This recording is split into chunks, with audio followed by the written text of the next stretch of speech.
without further ado, we'll kind of jump into it. This week wasn't too particularly crazy as far as quality of life updates goes.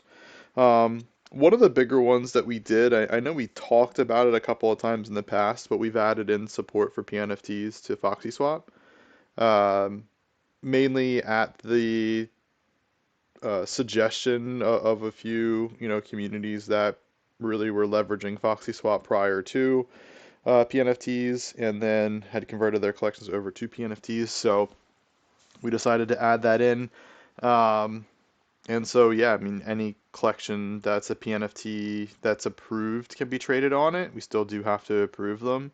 And likewise, if a collection is approved on FoxySwap and wants to be removed, they can still add FoxySwap to the deny list, and then PNFTs can't be traded on FoxySwap. So it really does give control to the creators for that, which is overall the main reason why PNFTs exist. So that was pretty solid.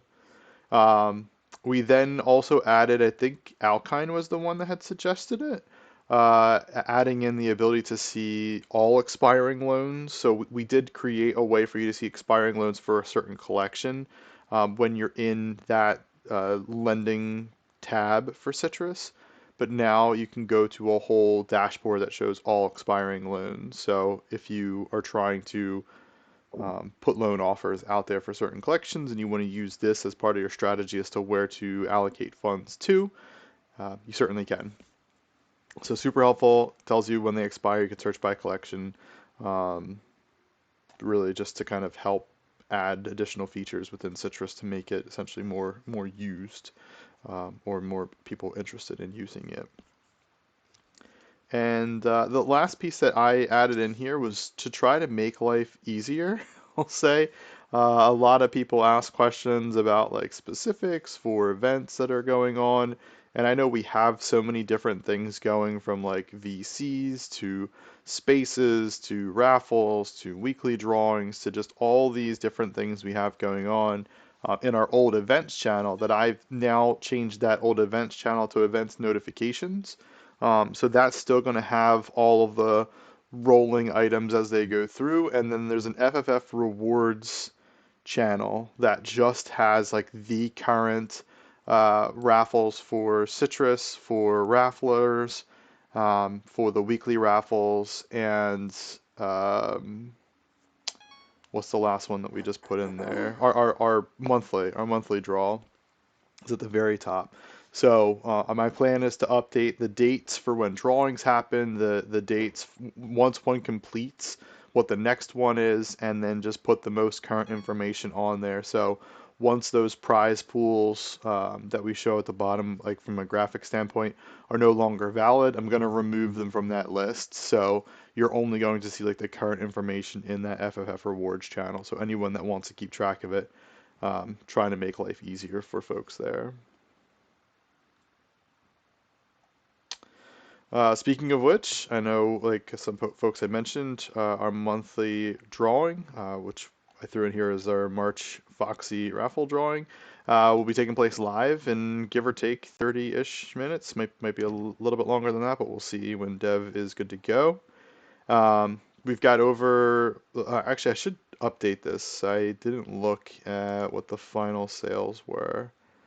Let's see, panic.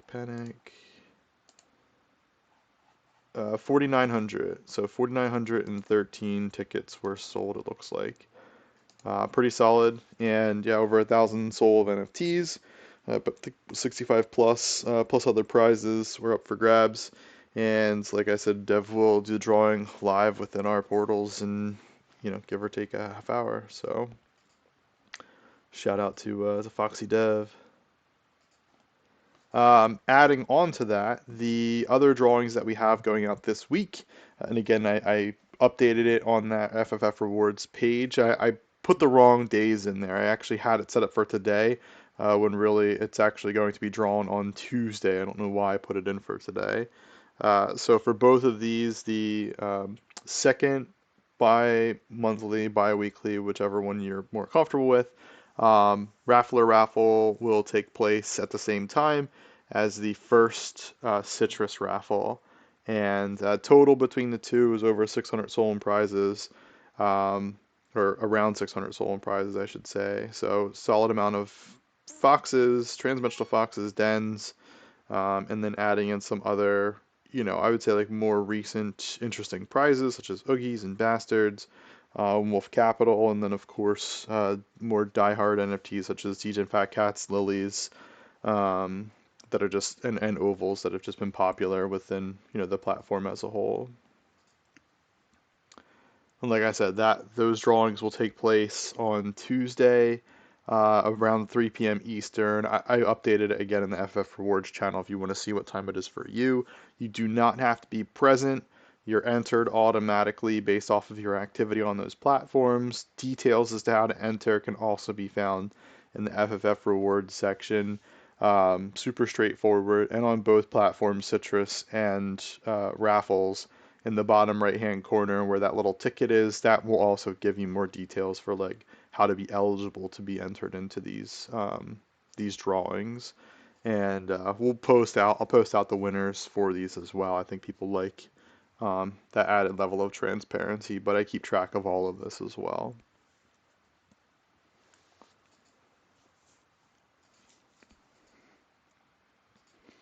Um, just to put it out there too, yesterday our April Fool's, I don't know if you want to consider it an April Fool's joke or us just kind of messing around, but we had some fun with platypodes. So we posted out on Twitter and in Discord as an announcement, having a code teal alert for Foxton, and just letting know that there's an unknown event that's going on, and really what uh, we kind of came up with. Dev was messing around with kind of the idea of having like a fun minting experience, but was like I don't know, an interesting minting screen experience type process. I have no idea, whatever you want to consider it, and had generated, a bunch of platypuses, for platypodes, I should call them, and people could go in and kind of like mint them as much as they wanted to. It didn't cost anything. They're not on chain. You can't trade them. It really was just for fun to, I don't know, be a little different, not post absolute nonsense. I mean, it kind of is nonsense, but still was pretty fun. And I think a lot of people had fun with it within the Discord. So most of the traits too that were in there were like from the originals. The only thing that we added in extra was the tier 3 cope, and I think that was it. I think everything else was like pretty standard from the original platypodes, which was quite fun. But yeah, like I said, they're not actual NFTs. You can't trade them, so it's just for fun. And missions are currently live.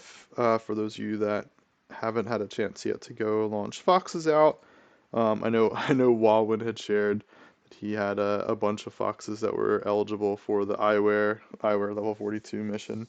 Um, but yeah, so we've got for solos crown level 44, for cap slash hat level 42 plus, also solo. Then for duos, we've got Solana level 44 and Solana Den. We've got Viking level 44 and the Viking Den. And then for trios, we've got 3 times eyewear level 42 plus. And then the last is 2 captains level 46 and Captain Den. So those are all of the missions, which again are currently live. If you have not had a chance to go ahead and launch your foxes.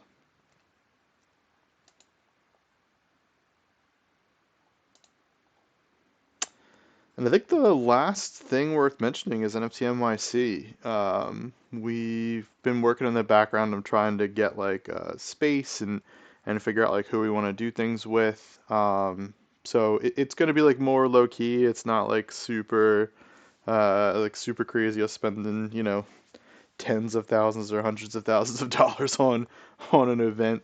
But yeah, we've joined forces with Portals to host an event at NFT NYC. The venue's called the Dean NYC in New York City. I don't know if anybody is local that's familiar with it, but pretty solid spot, pretty close to where like the heart of NFT NYC is going to be at. So shouldn't be too crazy from like a traveling perspective because I know a lot of events can be like, I don't know, 20, 30 minute like cab rides to get to, which is a pain in the ass. So this should be like a 10-minute walk or so from where most of the events are going down. Times Square? What's that? Is it from like Times Square? I don't think it's in exactly in Times Square. No, the event NFT NYC is in North Javits, something like that. Mm. Um, so yeah, so this is like a little bit more, I don't know, western in from um, downtown. Mm. And yeah, so it's gonna be on April 13th from 3 to 5. I don't know of, I think there might be like one other event, but not Solana based that's happening around that same time. So should be a pretty solid time for folks that want to come out. And I know there's events going on after. So yeah, if you're coming to NFT NYC, we'll post a registration link for it shortly with the announcement, I should say. If it does fill, I have a feeling that it's going to fill. Once it does fill, I'm gonna create a like a wait list for folks as well. And the way that we're going about for registration with this is it's token gated. So I should actually double check with the program if they added in famous foxes and transdimensional foxes, but it might just be token gated for FFF. So in the event that people have issues registering for it, I'll make sure we get that sorted out on their side. But we're using a program called Sidechain, or we're working with a company called Sidechain for the registration logistics for it, which should be pretty solid. And you'll get to meet me. I'll be there personally. Chris from Portals will also be there, and a handful of other people that I know, are interested in like quote unquote like helping slash planning on being there anyway. Um, so it should be pretty That's solid cool. time. And I think that was all I had. So I'll kind of pause for questions if people have. Um, Will you have a Fox merch to sell at NFT or NYC? oh, that is a great question.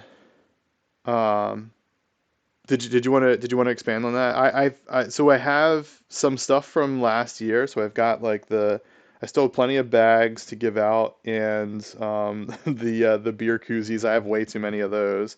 I've got a bunch of stickers. I'll bring some Foxy coins. I don't think I have a ton to like give out. But we are also getting, not for sale, we're giving them out a special shirt for the event. So Oh, pretty cool. yeah, I should be getting them on Tuesday. But yeah, that my plan with that is to only give them out at NFT NYC. So whatever's like left over, I mean, maybe for some folks that had helped out, if they're like decent sizes and people can use them, I might send them out. Um, but yeah, pretty low key this year. And for what it's worth, I don't really have like extra. I don't have like inventory at my house or whatnot for actual merch, or else Yeah, I would bring it to sell it. yeah. I No, no, probably, if you're interested, I probably could get Poetically to send up some coffee. You'll probably either give that out or sell it if people are interested. that might be a good idea as well. Makes sense. Question from Marie. Can you say something about Foxen? Yeah. So, um, I mean, at its core, Foxen's just like part of Foxy lore. It's essentially like the place in which foxes exist. I don't know. It's not like we're building a game or a separate metaverse or anything along those lines. It really is just, the essence of where foxes exist. So when we worked with Zen graphics, they had like just created this atmosphere. So they put together, which we're still working on trying to get a portion of that, if not like a strong majority of it, for us to include into portals, because I think that would be pretty cool. Similar to what Brink did with I don't know, with Glizzy Town or whatever he refers to it as. Um, but I think that could be kind of cool for us to just like have in here. But yeah, at its absolute core, it's more so just to kind of represent the fun in which like foxes have, within um, their own fictional location that they're from. So It's nothing too crazy, nothing like AAA game studio or something like that. Um, yeah.